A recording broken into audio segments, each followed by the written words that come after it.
So, hi everybody. My name is Eric Roos. I'm in the Coast Guard Auxiliary, and we are tasked by the Coast Guard to perform various recreational boating safety functions. So, that includes giving boat safety classes and conducting vessel examinations. Now, I've noticed in the neighborhood people are pulling out their boats. I don't know if it's too early or not to be out there on the actual water, but they're bringing out their boats. And um, one of the for our vessel examinations, we follow a checklist to make sure that you have all the appropriate safety gear, that it's current, it's not expired, that it works. Now these inspections, they're free. If we see something wrong that's not right, we just tell you. There's no penalty. And if you do pass, we'll put this sticker for this year on basically your windshield, okay, or someplace convenient that it's noticeable by the Coast Guard. So if the Coast Guard comes along and they want to inspect boats and they see that your vehicle or your vessel has this sticker on it, they can still check it, but chances are not, because there's other boats out there that are not checked by the auxiliary, and they know that we're trained and certified and etc. On how to do this. So we're pretty good.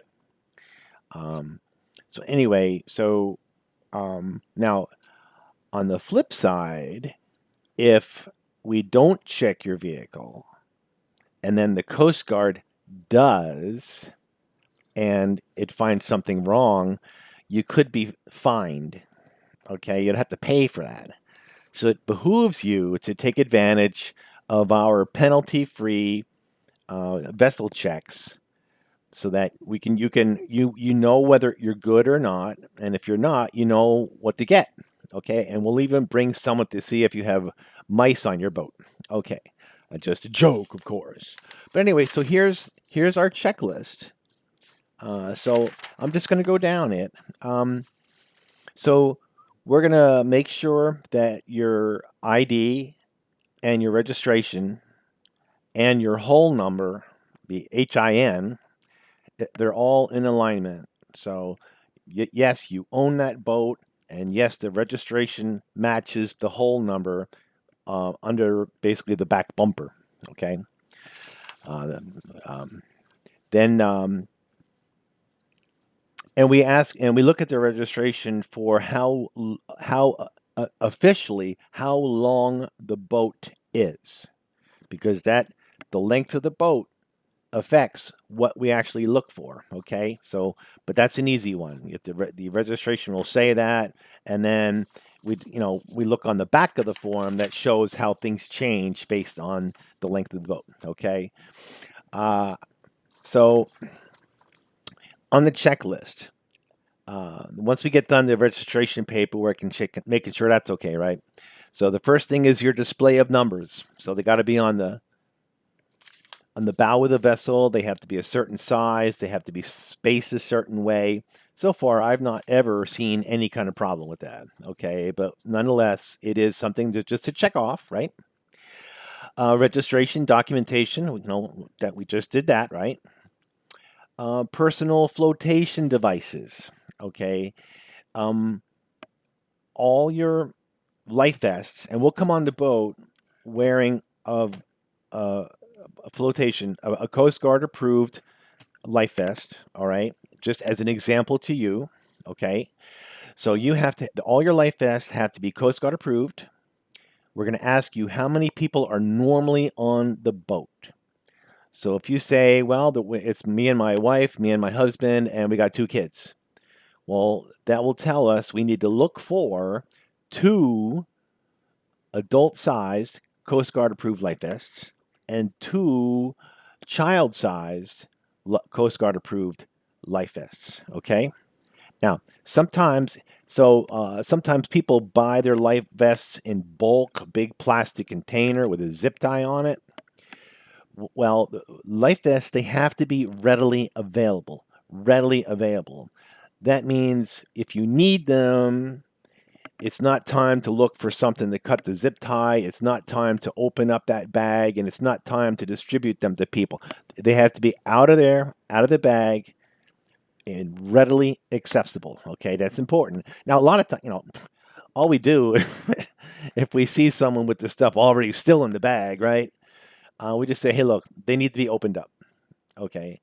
And we'll open them. We'll make sure they're Coast Guard inspection, and we'll make sure, who knows how long they've been in there. So we'll look for rips and rot and tears and whatever else, any kind of manufacturing defects. Okay. And you have to have a throwable device, some kind of other throwable floating thing that you can throw to someone if they're out there in the water. That way they can hold on to it as you maneuver the vessel to get to them, okay? And they should have their life vest on too, right? Visual distress signals.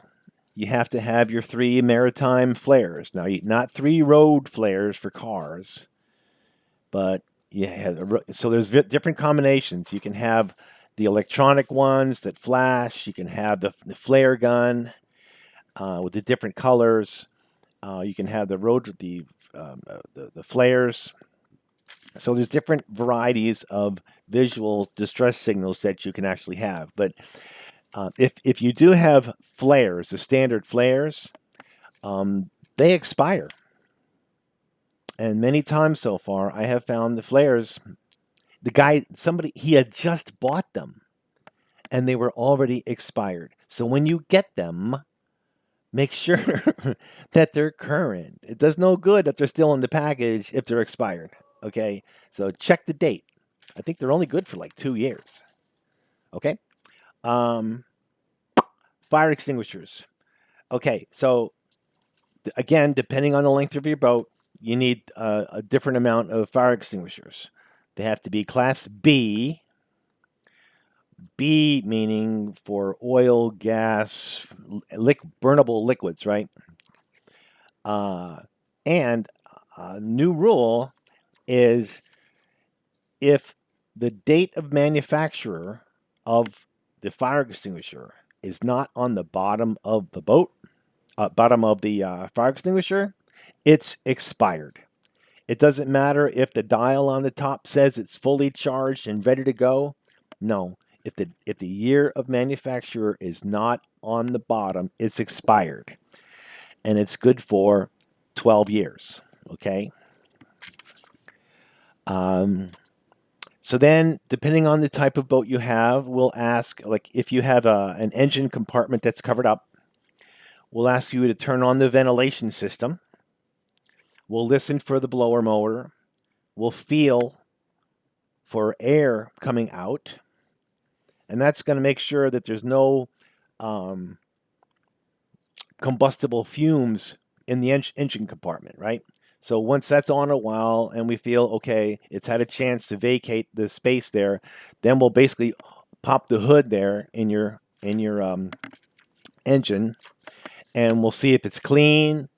We'll see if the battery terminals are covered up. They're not required, but we'll say, hey, it's a good idea to make sure they're covered.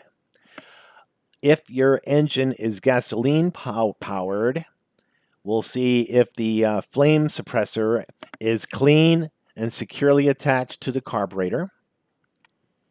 Apparently, animals can get in there, but they could, but I don't know how they do, but they could, So we have to make sure there's nothing in there, and then it's firmly secured. It's called the backfire flame control. Then we'll look for, so in there's 2 placards, depending on the size of the boat. There's 2 placards you have to have. One is an oil disposal placard, which is usually in the engine compartment. We'll look for that. If it's not there, we'll see if it's somewhere else, right? And the other one is a trash placard, like don't throw your trash overboard, okay? So those are the 2 placards, right? So sound producing devices, okay? So you have to, again, for signaling distress, you have to have something to sound. So one is a ship's bell, works nicely. A whistle, an air horn, and I think that's it. Whistle, air horn, ship's bell, whatever you got to make noise. Okay. Now your navigation lights. Okay, so you have your green light on the starboard side, and you have the red light on the port side. So we're going to make sure you have to turn on all your lights. We'll see. Okay, the green one works on the starboard side. Okay, the green one works on the port side. No, the red one. Okay, green on the starboard side, red on port. I see them. Then your mast light. Now, some mast light might be detachable, so we'll have you set the mast light up so that it works, and then you can take it down. It doesn't have to be up all the time. And if you have a stern light, we'll make sure that works as well. I talked about the pollution placard. I pulled about the trash placard. Marine sanitation device. Okay, if you have like a built-in toilet, that you have a collection tank like below deck, we'll need so that will have a valve that if it's open, the stuff comes out. So, and to prevent that from inadvertently happening, like when you're out on the water, that valve has to be tied down. The most common is like with a zip tie. That way, it's not going to come undone by itself. And when you do want to empty it, you just break the zip tie, open the valve, out it goes. You shut the valve, you put a new zip tie on there, and you're golden, okay? And again, depending on the size of your boat, now this is for the larger one, you'll have to have your navigation rules. And engine cutoff switch. Again, depending on the size of the boat, engine cutoff switch. And we recommend you have an extra one. If you fall overboard with that thing attached to you, and you lose it, well then now you have a second one. So engine cutoff switch. It's good to have a backup. All right, and so that's all the required things. So if you have your ducks in order, your flares are unexpired, your horns right there, your throwable device, your life vests are all current and for the right number of people. They're out of the bag. It's really, it doesn't take very long at all. 20 minutes, half an hour, and then you get the sticker. And on the sticker this year is the QR code, and that QR code will open up various other documents that can help you related to boat safety. So it's a good deal to put the QR code right on there. Okay. Now, then we're going to talk about some optional things. It's optional for us to talk about. Okay, or recommended. They're called recommended and discussion items. So it's recommended to have a marine radio and a personal locator beacon. Now, for those of you that have the DSC radio for MMSI, if you bought the boat from someone else and that radio system is registered to the other person and you get in trouble, they're not going to come to you. So you may make sure it's registered to you. Okay, a dewatering device. It's not required, but I'll ask, do you have a dewatering right? And they'll say, well, no. And I'll say, well, do you have a trash can? Oh yeah, I can use that to bail out my boat. Yeah, mounted fire extinguishers. So apparently your fire extinguishers don't have to be mounted unless there's that one it might be in the engine compartment. Okay, but it's good to mount them, and talk about how much anchor line you have. I think if I remember correctly, you're supposed to have like 5 times the amount of line than it is deep. Okay, so you got to have an ample amount of line. for your ankle.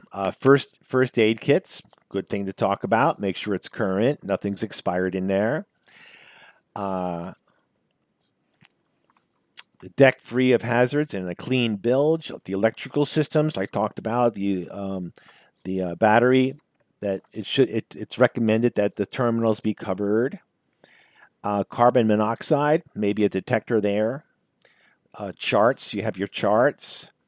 Fuel management. The rule is you want to use 1/3 of your fuel to get where you're going, 1/3 to come back, and then another third as reserve.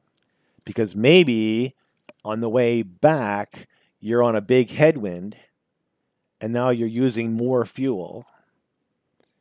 Or maybe it's just something else happens that you have to make a detour to get to where you want to go, and you have that reserve fuel. Okay. Um,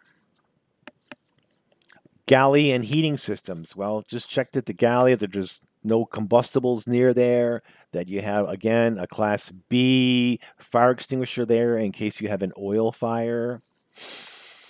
Uh, Float plan. It's good to have a float plan, and that's not a big thing. you tell your, you tell your brother, your aunt, your mom, your dad, hey, at 8 o'clock, I'm leaving to go to Norfolk, and I should be there by 2 o'clock, and then I should be back by 8 o'clock tonight. So that's why they know when you're leaving, where you're going, and when you should be back. That way, if you're not back by noon, they know not to worry. But if you're not back by midnight, to worry. Okay. Um, and recommend you take safe boating classes and marine domain awareness. Just you got to be able to look around. You should have, if you have multiple people on the boat, you should have someone ask them to make sure that they're looking ahead, and maybe others just as they're having fun, just look off to the sides, and you yourself also as the driver of the boat, and make sure you have enough insurance. Okay, so, and that's it. So there's the required items that's not too hard, and then there's optional things to just talk about, because that's again, our whole goal is recreational boating safety, RBS, and we do that on behalf of the Coast Guard. Now, the other thing though is, uh, in addition to having this sticker do good for you and to help the Coast Guard go after boats that don't have that, the other thing is the more vessel inspections we give, the better Congress can argue for additional funding. Okay. So, you know, even if you'd rather not have your boat inspected, just please consider it. Okay. It's 20, 30 minutes. You're going to be out there with your boat anyway, washing it or something. We can check things while you're doing that stuff. But it's good for the Coast Guard. It's good for you. It's a no lose situation. So please, you know, contact me to to get uh, a boat inspection. Like, it doesn't take long. It's free. It's penalty free as compared to when you're out on the water. Okay, and that's really it. Okay, thanks a lot.